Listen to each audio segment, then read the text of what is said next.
Tabitha, roll call, please. Mayor Young. Here. Commissioner Patrick. Here. Commissioner Lewis. Here. Commissioner Leachman. Here. Commissioner Wolf. Here. Uh-oh. What happened? She's starting the new year off well. That's good. Why? You were here instead of present. Oh, I'm sorry. Present. No, too late. It's too late now. For invocation tonight, we have Pastor Debbie McClure with the Nazarene Church. Would you come up and give us her invocation? Sure. Pretty please. Pretty please and thank you. Good evening, all of you. Let's pray. Father, I'm grateful that you're a God that loves and cares for us, and that you are the Alpha and Omega. And today I'm thankful for the city of El Dorado and those who live here. And I pray now that you will be with the leaders as they have a meeting tonight, that you will just give them wisdom and discernment as they talk about city matters, and that you'll bless each one of them. I pray this in your name. Amen. Amen. Thank you so much. You're welcome. Would everyone please rise and join us in the Pledge of Allegiance? I pledge allegiance to the flag of the United States of America and to the republic for which it stands, one nation under God, indivisible, with liberty and justice for all. So first on the agenda is proclamations and recognitions. We don't have any proclamations tonight, so we'll move on to personal appearances. Personal appearances are opportunities for organizations or citizens to make special presentations before the City Commission. Such appearances are scheduled in advance of the meeting by calling City Clerk Tabitha Sharp at 316-321-9100 by 5 o'clock p.m. the Tuesday preceding the meeting. Presentations are limited to 10 minutes, and any presentations for information purposes only, and no action will be taken. And I see that we don't have any personal appearances tonight. Tabitha, is that correct? Move on to public comments. Persons who wish to address the City Commission regarding items that are not on the agenda and that are under the jurisdiction of the City Commission may do so when called upon. Comments on personnel matters and matters pending in court are not permitted. Speakers are limited to 3 minutes, and any presentations for information purposes only, and no action will be taken. We had somebody on the list for public comment tonight, but they were unable to make it, so is there anybody in the audience that would like to make public comment?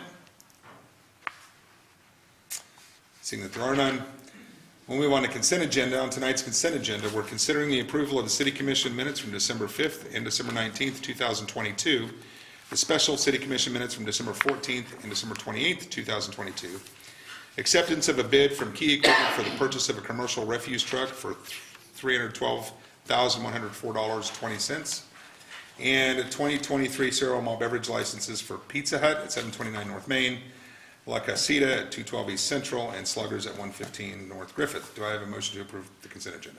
I move we approve the consent agenda. Second. Motion is second. All those in favor say aye. Aye. Opposed, same sign. Motion carries. We have nothing in old business, so we'll move on to agenda item number 14, new business, memorandum of understanding with the El Dorado Chamber of Commerce concerning use of the Civic Center. City Commission, the memorandum of understanding before you is a agreement that amends a previous agreement between the city and the Chamber of Commerce specific to their interest in the Civic Center. Primary provisions that were changed in the original agreement, the city had to provide the Chamber 1 year's notice in the event that we wanted to terminate the agreement. That is being changed to 180 days. However, a provision has also been added that in the event that both parties agree to amend the 180 days, it can be changed. So in other words, if the city and the chamber work to find a suitable location to relocate chamber offices, and they can do that within or less than 180 days, for example, then both parties can amend that agreement or the agreement in writing and reduce the closing period, if you will, from 180 days to something that is more aligned with that timeline. So it does give the city some flexibility in the event that we do decide to sell the Civic Center, but if we don't, or if it takes longer than 180 days to close, then we would have to do that as well. The other thing that it addresses is the payment provision. If either party elects to terminate the agreement, the city is obligated to compensate or pay the chamber for its equity interest in the Civic Center.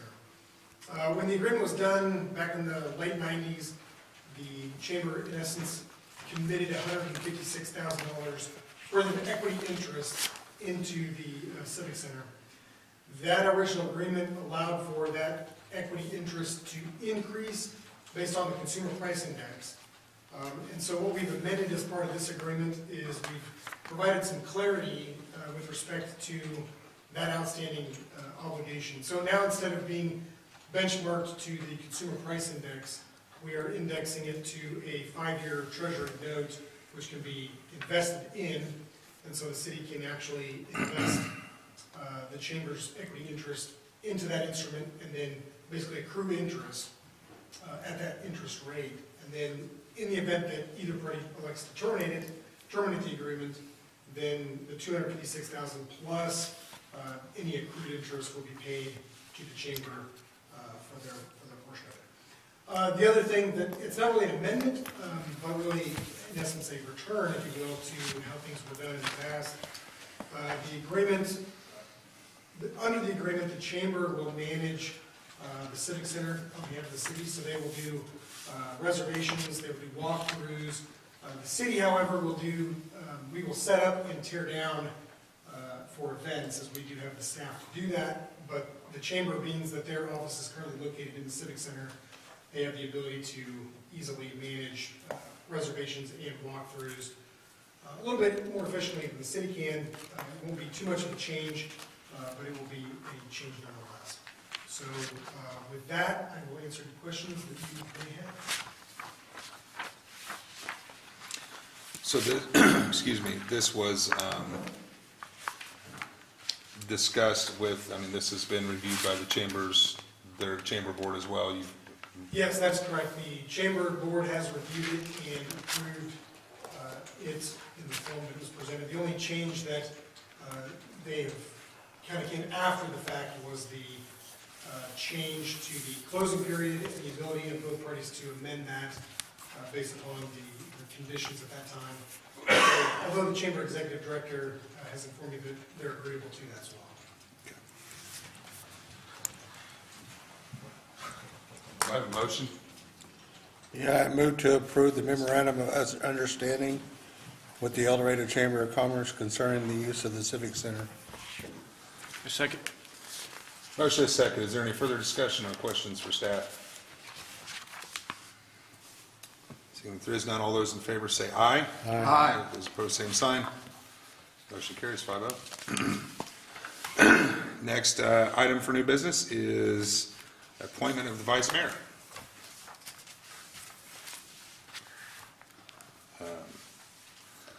So as everyone knows, our city commission form of government calls for our commission to appoint a vice mayor to serve for the mayor in my absence. This position is a 1-year term. Previous vice mayors for the current commission were this year Kendra Wilkinson. Prior to that, it was Greg Lewis. Matt Guthrie. Prior to that, Kendra Wilkinson and Greg Lewis. So in order to ensure the business can continue, if I'm unable to attend a meeting, the city commission form of government requires a mayor to serve in their place. So do I have a nomination for vice mayor? I move we elect Kelly to serve. Second. I have a motion and a second. Any further discussion? All those in favor say aye. Aye. Those opposed, same sign. Welcome aboard, Kelly. You're in it now. Agenda item number 16, advisory board nominating committee process. Yes, so this is just a reminder of the discussion we had last Wednesday in the work session to, I guess, try a nominating committee process for our advisory boards. We will start that in earnest next Wednesday during the work session. And so what I would encourage you as governing body members to do is consider names that you think may be interested in the various appointments that you will be considering, and then bring them to the meeting on Wednesday, and we will begin the nominating process. And the way that's generally envisioned to work is that everyone will kind of share the names of people they think are interested. And the idea is not to say no on behalf of someone, But to kind of get all the names that we think might be interested, that the commission can come up with for each position. And then from that, assuming we have more than a handful of names, we will kind of name or talk about the top folks that we would like to make an actual ask of. And then commissioners will then be assigned different persons to then go make an invitation to serve on those committees. So this is just kind of a unique and different way to look for these nominating, or these, advisory committee appointments, a little bit different than we've done in the past. And it also helps to make sure that the governing body is not asking the same person, and that we can kind of get that within this out relatively quickly. So, does anyone have any questions on that? So are we only coming up with names for the seats that are up for renewal? Yeah, so if there's a committee that has, let's say, two vacancies, in addition to someone that is up for reappointment, I would suggest that you come up with 3 names. You can include the person that's currently serving on that committee as well, but that way we get as many names as possible for the positions. That's what you get. Another thing the commission discussed Wednesday was the fact that getting new people to serve on these committees creates an opportunity for new ideas and just new opportunities for people to get involved in the community. So while we don't have term limits per se, it is an opportunity to determine the individuals that are best suited to meet the community's expectations and needs for these advisory committees. I believe in the memorandum that I provided you all last week, it kind of talked about experience and a couple of other different factors that you may want to consider when coming with names, but I guess the point is to kind of come up with the best slate of candidates, if you will. And it's not to suggest that anyone is not a good advisory committee member or that someone is without rank them, but really just to get a diverse selection of names so the commission can fill those vacancies. I'd like to add that the Board of Zoning Appeals, the Planning Commission appointment on that one is Brad Long. He was not on the list that we sent out. And he serves until May of 2025.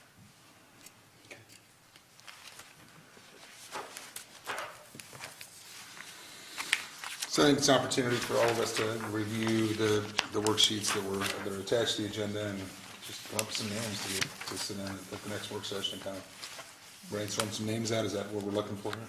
Yep. Thank you, David. Any other discussion on that? Move on to our Commission Advisory Board updates. Commissioner Wilkins. I have not had an advisory board meeting. Leon? We have one coming up next, is it Tuesday? Tuesday, yeah, with the El Dorado Committee, and we're looking forward to that, talk about what's going to happen. Looking forward. And by the way, I apologize, Kelly. I should have said Commissioner Tetrick. That's okay. Thank you. I have Commissioner nothing to report. We haven't had a meeting either. Okay. EFABC has not had a meeting, although I did want to just update the board. Sometime in the last week and a half here, there was a leak in the men's bathroom. It's fine, nothing, there's a couple of ceiling tiles. Since the freeze last year, we've had college staff we've got cameras now so we can see things that our public safety department at the college monitors.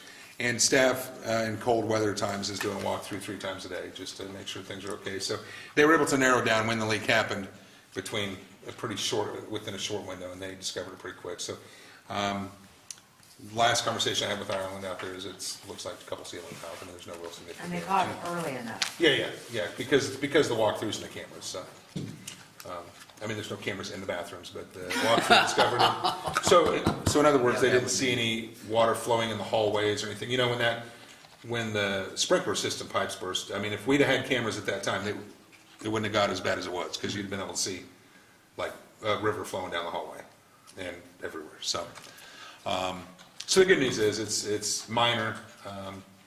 they'll get it fixed up, we'll be good to go.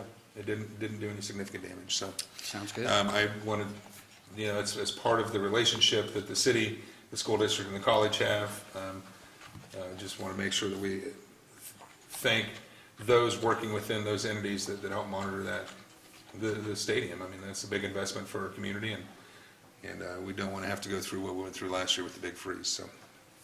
Anyway, Kenry, you had asked about that, I think, at the last work session, and I just want to make sure to give you guys that update. Does it have a heating problem? No, I don't know that this was a frozen pipe. It may have just been a broken pipe. I don't know. Yeah, no, the heat was on. I mean, we've got the heat maintained in there, so I think it was just a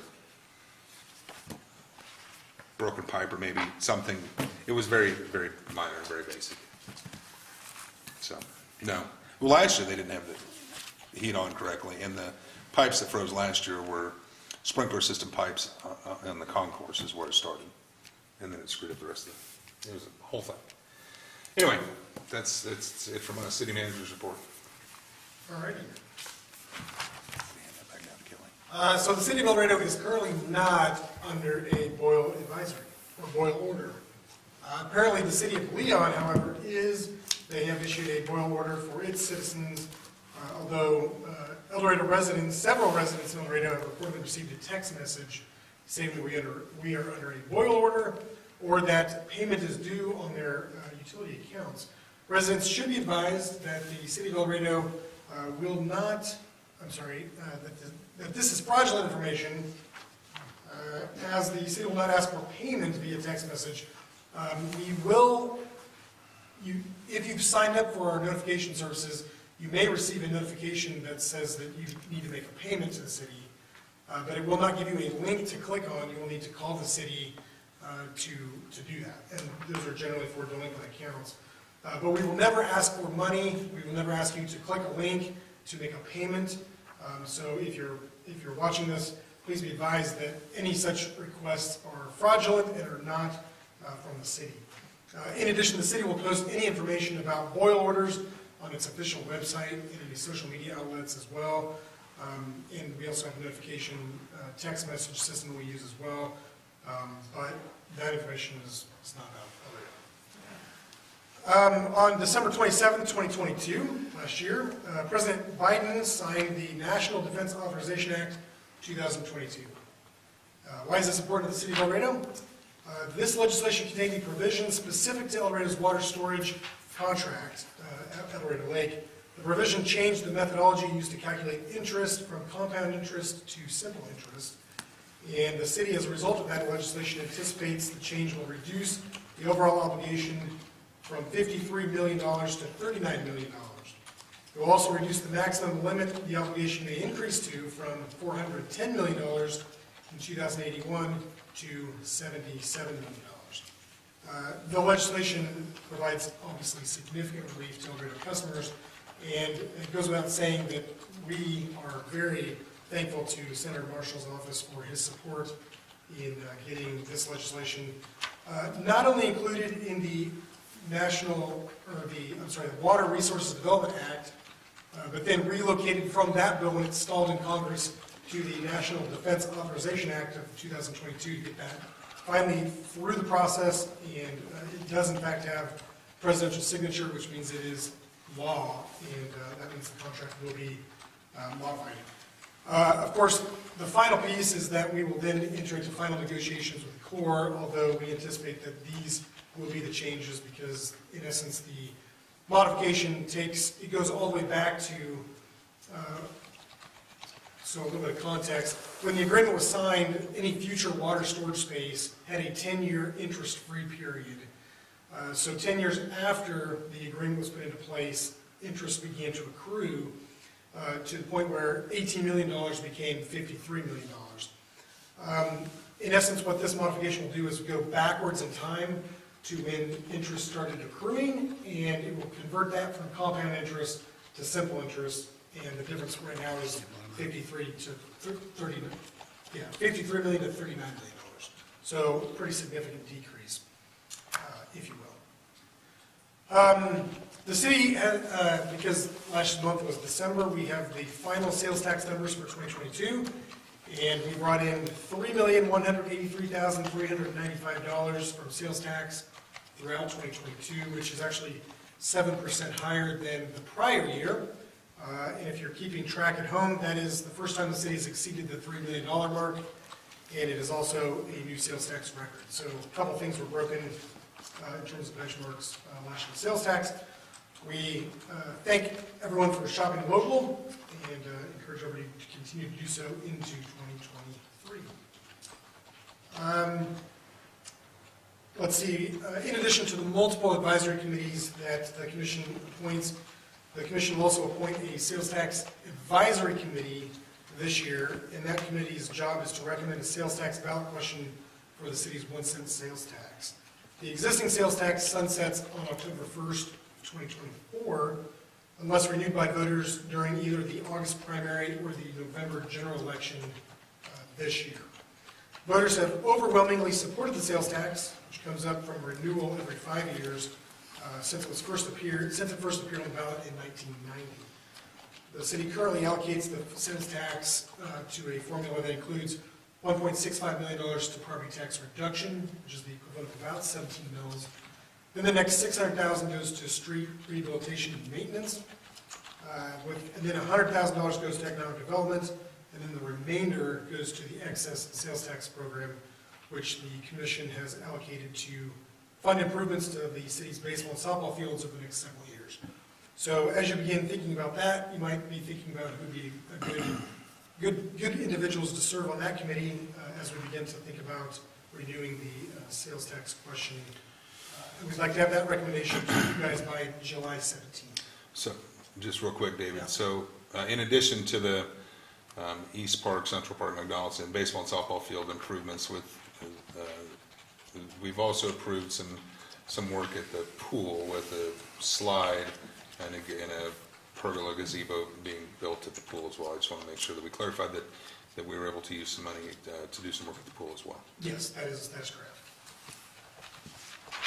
Let's see, and finally, as a reminder, the commission's next regular meeting, which would be scheduled for January 16th, will move to Tuesday, January 17th, due to the Martin Luther King Jr. holiday. And then after that, regular meetings will resume to the normal first and third Mondays of the month. It just so happened that this year, the first two Mondays were holidays. So, I think that's it. Oh, the final thing I do have one thing here, just as a little bit of information. RFPs for the commercial appraisal services for the Civic Center are due to City Hall January 6th, with the goal to have the appraisal presented to the commission at the March 17th regular meeting. I got a question on the lake debt. Yes. The money that you put against that lake debt, does it go back to the beginning and recalculate in? Or are we just handing that off to them? Any money that the city has already paid we are good on that. So in essence, the $8.6 million that the city paid a year or so ago, that was to pay outstanding obligations. The modification, and so in essence, the only thing we have left now is future water storage space that has not been activated. The 8.6 paid off existing obligations that we were making payments on. These modifications address future storage space, and so once we activate any portion of that space, at that point in time, we'll begin making payments on the actual outstanding obligation. Until that time, the obligation will continue to increase per year, but instead of compounding annually, it will be on simple interest.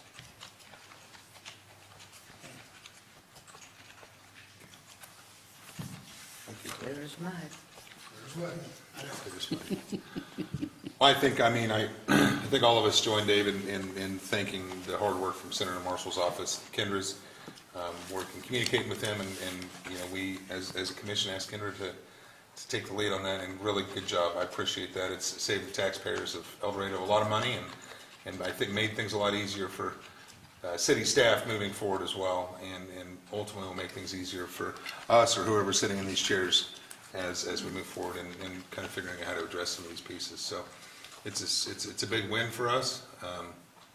When you look at the maximum amount that we could have been on the hook for over you know, that period of time of going from 400 million down to 70 million potentially is huge. I mean, that's it's a great job. So, I mean, I think anyone, when you get a chance, drop Senator Marshall a note, tell him and his staff thank you for the work that they did on that for us, because they really worked hard to help us achieve this. So, a good advocate for El Dorado to have in Washington, for Kansas to have in Washington. So, it's all on the agenda for tonight. Do y'all have anything else that you want to discuss? Do I have a motion to adjourn? So moved. Second. Motion is second. All those in favor say aye. Aye. Those opposed, same sign. Motion carries. Thanks, everyone.